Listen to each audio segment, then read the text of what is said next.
Good morning, friends. Welcome to this session of Family Story Times on Race and Diversity. I'm Sira Williams. You can call me Miss Sira. You can call me Miss Williams, whatever you like. I'm the Children's Librarian at the Red Bank Public Library, and I'm really glad you're here. I want to let you know that I'm only going to do about 1 or 2 more sessions of this program this summer, and then I'm going to take a break at the end of August because I need a break. But we'll start back up in September. Going forward, I'm only going to do 1 program a month, so that'll give me a chance to find some new books and think about some new things to talk about. There's always more to talk about. And also get settled into back to school time at the library, and you have to do that at home too. We'll keep our fingers crossed on that one. But I definitely want to continue these programs because based on the feedback that I'm getting, I know that you're having some good conversations in your home. You're starting to really think deeply about these issues and to talk openly and out loud about issues of race and diversity and sharing your experiences. So that's amazing. I want you to just hopefully be gaining a deeper understanding and awareness of the people out in your community. And I'm hoping that we will all be more inclusive and respectful in our daily lives, and that we'll widen our circle. Remember, we talked about that last week of letting more people in, and that's my hope. So today I'm going to read 2 books to you. This is the big thing. I want to read 2 books today, so that means I need to stay focused and I can't talk as much. So keep your fingers crossed on that one too. Listen, I'm reading books about hair. Can you see my shirt? This little girl is so cute. It says, I love my hair. I'm reading books about hair and standards of beauty. Does that sound like a weird thing for us to talk about? Kind of, sort of, but not really, because this issue is really important for the self-esteem of our young people of color. It just is. It's so important that there's lots and lots of books that have been written about it. I have a handful here. I'm going to read 2 of them today. I want to make sure I show you this one called Hair Love by Matthew Cherry. Google it because it was made into a short film that won an Academy Award last year. It's excellent and you should watch it. Hair Love. Before I read the books that I want to read today, I want to ask you if you've ever heard anybody refer to your hair or their hair as their crown, like their crowning glory. I don't know if you have or not, but I'm going to tell you about it because often in the Black community, we have to remind ourselves and our children that we come from greatness. That's what our book, The Undefeated, was about that I read 2 weeks ago. Remember, it took us back to slavery times and through all kinds of experiences and examples of resilience and strength to show us that we have what it takes to keep rising and to move forward and to succeed. And that was great. But that took us back to slavery times, and guess what? That's not the beginning of our story. As people, Black people come from Africa. And Africa is the cradle of civilization. All of humankind came from Africa. So throughout history, there have been amazing, powerful empires, kings, queens, warriors, and philosophers that have come from Africa. And we need to know that, and we need our children to know that because it instills in them a sense of pride. And maybe even as we get back to the hair, we carry ourselves like royalty, and we can imagine that our hair is our crown, right? Because throughout history here in America, from slavery times up until today, our hair has been compared to the long, luscious, silky, flowing hair of blonde, brunette, and auburn-haired white women. And our hair just doesn't look like that. And we're told that our hair is ugly, that it's not good hair, that it's too nappy, too wiry, too thick, too curly, and it's really hard not to internalize these messages. And so we need to remind our children that their natural hair is beautiful, because for centuries women have tried, and men have tried, to straighten their hair using harsh chemicals, hot irons, and combs to make it straight, to be like white people. And that's just not healthy for our hair, and it's not healthy for our self-esteem, because that's not who we are. So when we see Beyonce with long, flowing, beautiful hair that's like blowing in the wind machine, we all can see that it's beautiful and that she looks beautiful. But that's not her natural hair, and that's not something that we can look at and say, "Oh, I want to grow my hair like that," because it's not going to happen.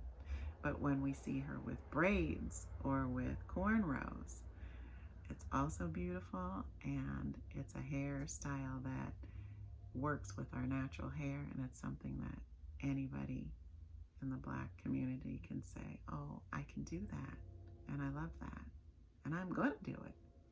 And so that's what we're looking for, because we can't let society define us. We can't internalize these messages. That's why these books are so important, and that's why I'm going to read this book to you now. It's called The Crown, an ode to a fresh cut. You see, it's called The Crown. That's why I had to tell you about all those kings and queens. And this is an award-winning book. The illustrator is Gordon C. James, and pay close attention. This is from a boy's perspective when he goes to the barber shop. Let me wiggle around here and make sure that you can see these pages, and I can see the pages. Okay, here we go. When it's your turn in the chair, you stand at attention and forget all about who you were when you walked through that door. You came in as a lump of clay, a blank canvas, a slab of marble. But when my man is done with you, they'll want to post you up in a museum. That's my word. He'll drape you like royalty with that cape to keep the fine hairs off your neck and your princely robes. It's amazing what a tight fade, high, low, or bald does for your confidence. Dark Caesar.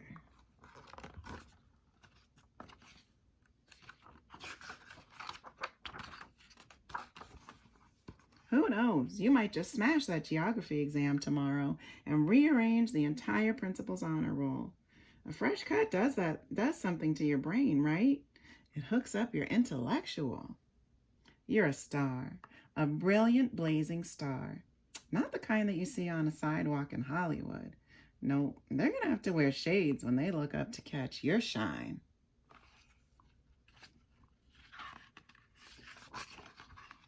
He'll lean you back in the chair, dab that cool shaving cream on your forehead, and then craft a flawless line with that razor. Slow, steady, surgical. It frames your swagger. The cute girl in the class across the way won't be able to keep her pretty eyes off of you.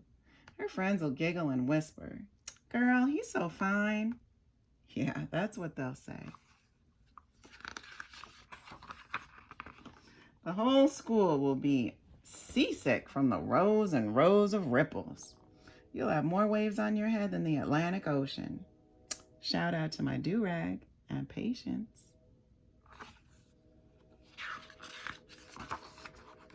There's a dude to the left of you with a faux hawk, deep part, and skin fade. He looks presidential. Maybe he's the CEO of a tech company that manufactures cool. He's a boss. That's how important he looks. Dude to the right of you looks majestic. There are thousands of black angels waiting to guide and protect him as soon as he steps foot out that door. That's how important he looks. There's a dude standing in the mirror that can't get over the masterful designs crafted on the side of his dome. Everywhere he goes, people will ask for his autograph. He looks that fresh. He looks like he owns a few acres of land on Saturn. Maybe there's a river named after him on Mars. He looks that important. There are two dudes, one with locks and the other with cornrows, and a lady with a butterscotch complexion. And all they want is a shape-up, tapered sides, a trim, and a crisp but subtle line. And sometimes in life, that's all you ever need, a crisp but subtle line.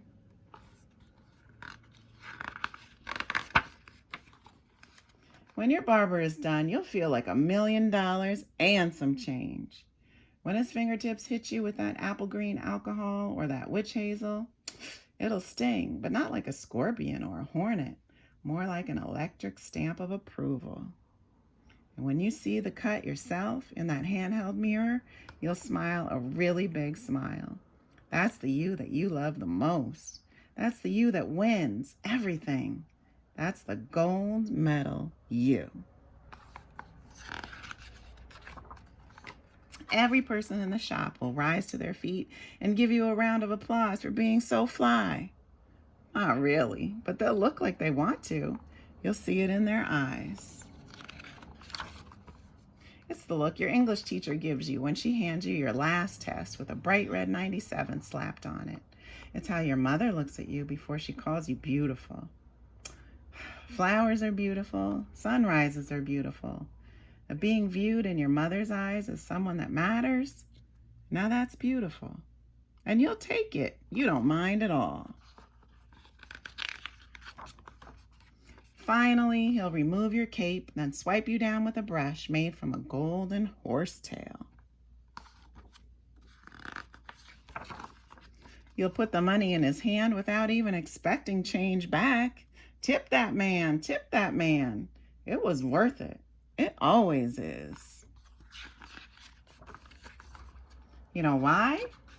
Because you'll leave out of the shop every single time feeling the exact same way. Magnificent, flawless, like royalty. Hello, world.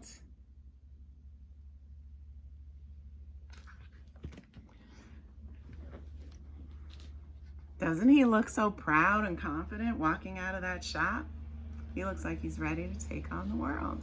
And that's what a fresh cut will do for you.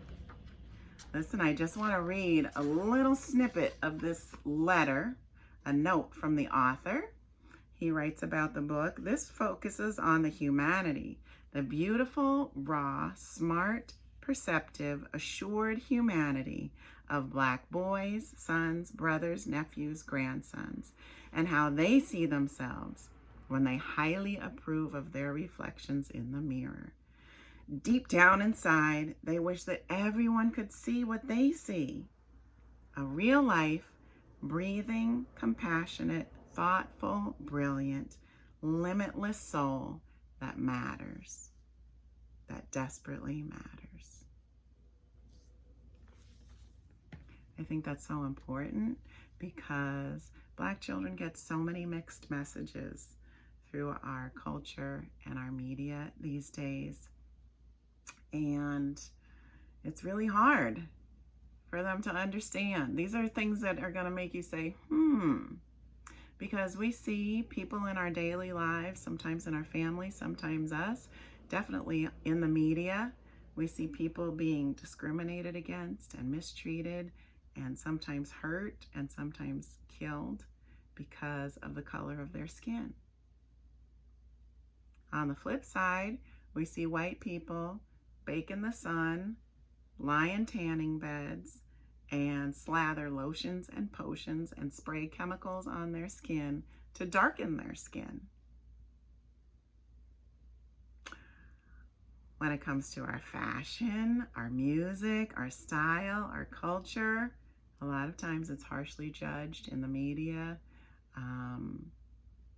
or just by people on the street. But guess what? White kids hop on those trends and spend way more money on them than anybody else. And then when it comes to hair, have you seen celebrities like Kim Kardashian and others, and even people on the street or maybe people at your school, girls, white girls wearing braids or dreadlocks or bantu knots? I have. And they can do that, but those are hairstyles that were created to complement the natural hair of people of color. And people of color get discriminated for wearing those hairstyles, even today, discriminated against. And it's really not fair. Just last year, or in 2018 here in New Jersey, a wrestler had his hair chopped off because he had dreadlocks in order to allow him to compete. And he had them tucked up in a cap and out of his way. But the referee physically cut them off, and what a horrible experience for that boy to go through. There are kids who are sent home from school regularly for wearing braids and beads and dreadlocks because it violates their dress code at school. There are men and women of color, professionals, who get reprimanded and disciplined at work for wearing afros and braids and all of these styles because they're deemed unprofessional, whether in a corporate setting or as a server at a restaurant. And this is legal. If I tell you that only in December of 2019 did New Jersey outlaw such discrimination, and New Jersey was only the third state to do that, and you know how many states we have. So it happens. It happens. I remember it happening when I was in high school. It's still happening now, and I know it happened long before then. So I like this quote by Cory Booker, our senator from New Jersey, who said, "Discrimination against black hair is discrimination against black people. And no one should be denied a job or an education or face discrimination because of their hair." That just makes perfect sense to me. But there are so many unfair rules and laws and institutionalized forms of discrimination that we don't even know about if they don't affect us. You may not have known about that, and there's a million other things about different issues and different peoples.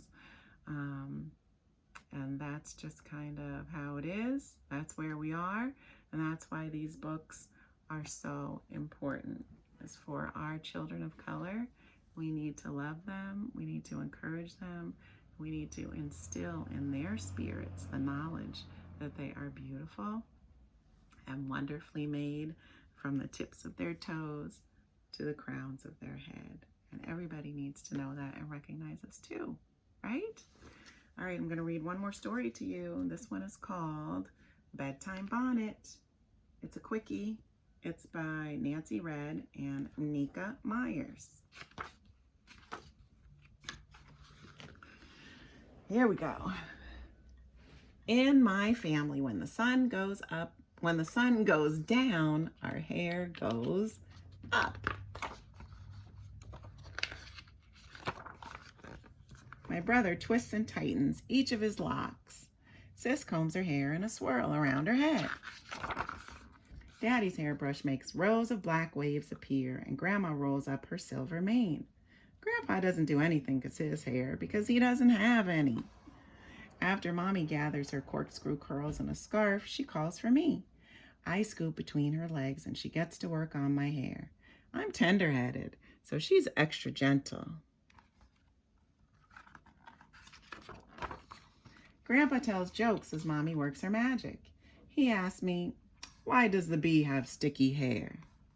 I don't know, so he says, "Because it uses a honeycomb." Silly Grandpa. Finally, a braided crown is on top of my head, and it's time for bed. Except I can't find my bedtime bonnet. I need it to protect my hair from tangles and lint while I sleep. Wearing my bonnet at night is as important as brushing my teeth.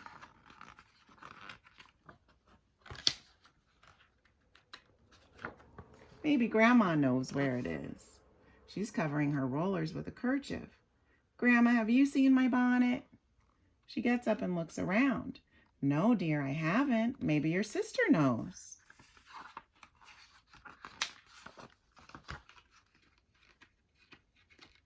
Come on. My sister's still in the bathroom, her hair spun up in a wrap. "Sis, have you seen my bonnet?" She looks in all the bathroom drawers. "No, but here's Daddy's wave cap." I take the cap to Daddy, and he pops it into his waves. "Daddy, have you seen my bonnet?" He looks around the sofa, but it's not there either. Where in the world could my bonnet be? I can't go to bed without it. Just then, my big brother walks in, a do-rag slipped over his locks. Does he know where it is? Big bro, have you seen my bonnet? He doesn't even pretend to look. He just says, ask Grandpa.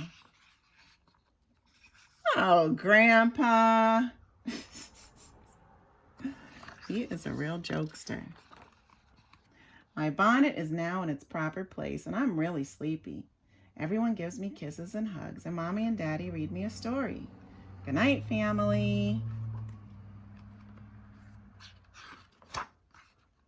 In the morning when the sun comes up, our hair comes down. Did you see even the dog was wearing a little cap? Daddy smooths his ocean-like waves, and Mommy scrunches her ribbony curls. Sis unwinds her foot-long wrap, and my brother shakes out his lovely locks. While Grandma unsnaps her rollers, Grandpa shaves his head. As for me, my bonnet comes off and my braids come out. Now we're all ready for a brand new day. Bye, everyone. I think that book is super cute. I like the sweet family, and I like that it shows all different kinds of hairstyles and ways of caring for our hair, because our hair is different and we need to take care of it. And I want to show you something.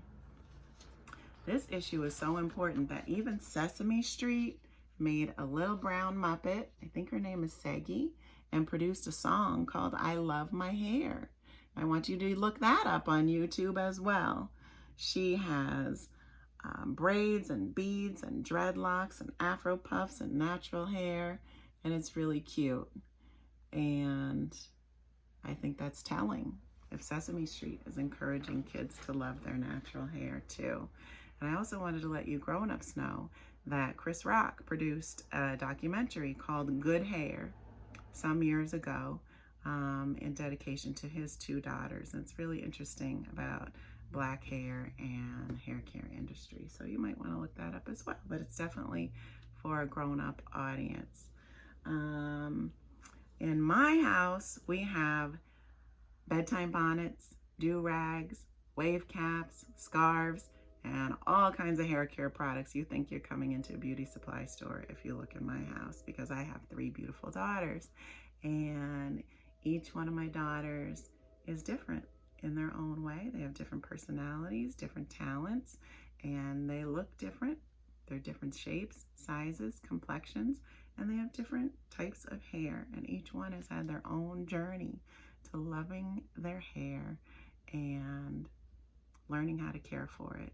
And it's just a challenge for young girls to grow up and try to fit in with the standards of beauty that we have these days. It's hard for any girl, but it's really hard if you're a young Black girl and you're the only one or one of a few in your class. I definitely remember tears